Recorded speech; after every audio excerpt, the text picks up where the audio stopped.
Hello everyone, welcome back to my channel. So today we are going to learn how to make this beautiful black marble nameplate. So let's get started. So here I have taken MDF and already primed it with black color primer.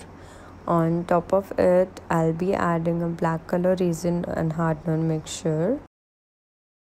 With the help of gold metallic, I'll be making lines.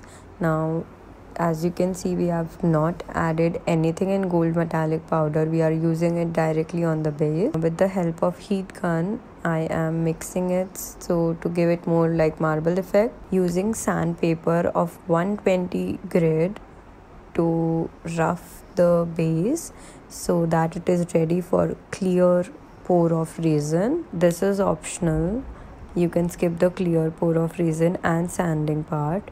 Now I am adding the names directly on top of it. You can stick it and then add resin, or you can skip the resin part as well. And we are done with this beautiful marble nameplate. Thank you guys for watching. Do like and subscribe to my channel for more videos.